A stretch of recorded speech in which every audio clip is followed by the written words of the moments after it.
and we are now going to go around the league. And I think we start with the AFC studs. And I'll preface this by saying that these really are just the division leaders in the AFC, because the Steelers, Okay. unlike the rest of this group, New England's won 5 in a row, Denver's won 5 in a row, Indy now 4 in a row. In Pittsburgh, they've lost 2 straight at Cincy and then home against Green Bay. So, Coach, I'll start with you. When you look at this group, who do you feel like is real? Who are the real contenders in this bunch right here?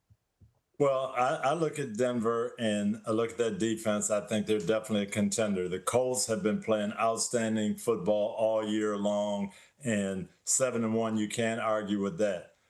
New England, they're there, and I think they're a contender. I'm surprised. You want to know the most surprising one to me? That is them. I thought they would come and turn it around under Mike Vrabel. I didn't think it would happen this fast, Rodney. Yeah, I agree with you, Coach. And I think Mike Vrabel's doing a great job of just capturing that locker room so quickly and getting the right people in that locker room. And when I look at Indy, man, I was watching their tape last night, Coach, and I believe they got the best offensive line in all of football. Daniel Jones, he sits back there. He seems very comfortable. Jonathan Taylor, he's running the ball quite well. But to me, the disappointment in that whole division leader, it has to be the Pittsburgh Steelers. What we saw on Sunday night was absolutely disappointing, the way they got done at home, Jack. It's pretty hard to argue with that, especially now that you've seen, the Bengals just beat that team, and then the Bengals go lose to the Jets, who were over. And so you have some point of reference as to who and what the Bengals are. I mean, the Steelers at this point, Coach, it's back-to-back games. They really didn't hang in there very tough in that second half with Green Bay. Biggest concern would be what here?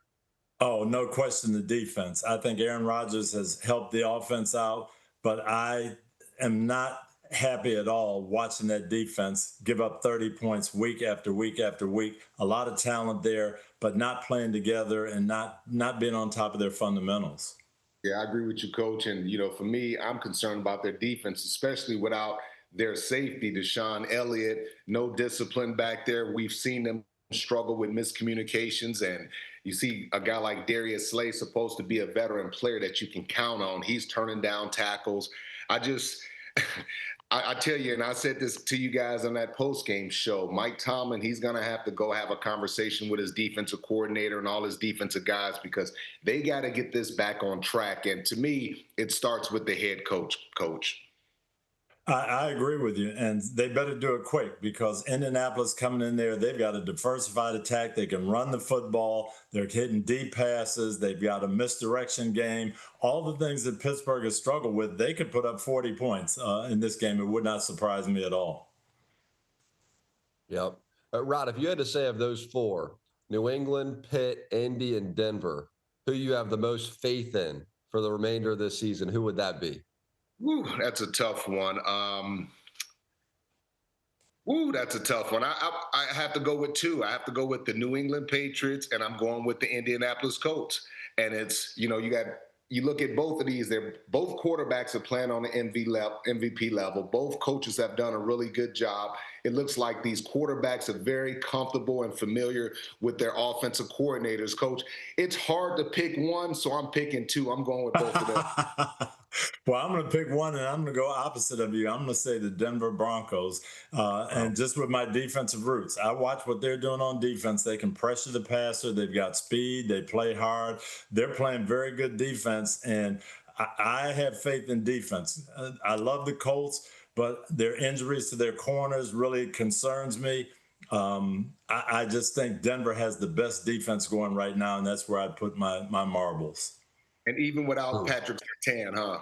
Yeah, he's going to be out for a while, and that definitely is going to hurt him. But I think that defensive front is, man, they can suffocate you. It's real, Jack. All right, different question, but a real one. Would you take any of these four teams over the Kansas City Chiefs? Rod, I'll start with you. No. Absolutely not, man. Patrick Mahomes, he looks like a different quarterback when he starts getting his weapons back. Rashee Rice, Coach, we've talked about him and his impact. He just gives the entire team confidence. Even their left tackle, I still don't know his name. I mentioned him as number 77. He's still playing solid. So I got to give it to the Chiefs. That's my top team in the AFC right now, Coach. Yeah, I'm watching the Chiefs on Monday night, and I'm sending you guys notes. Oh, they look sloppy. They're back to their old ways. They look terrible. Well, they give up 7 points and about 150 yards. They scored 28. And at the end of the game, it's 28-7, and they've dominated. And you say, yeah, I think these guys might be back. I agree with you. I'm taking Kansas City over both or over all four of those teams too. Jalen Moore is his name. Josh Simmons is the tackle that could be coming back. So there could be 3 of those guys here soon. Jalen Moore continues to earn his right to have his name said, so we'll continue to say it. Hi, I'm Mike Tirico, and thanks for watching. Make sure to hit subscribe for the latest news and highlights from NBC Sports.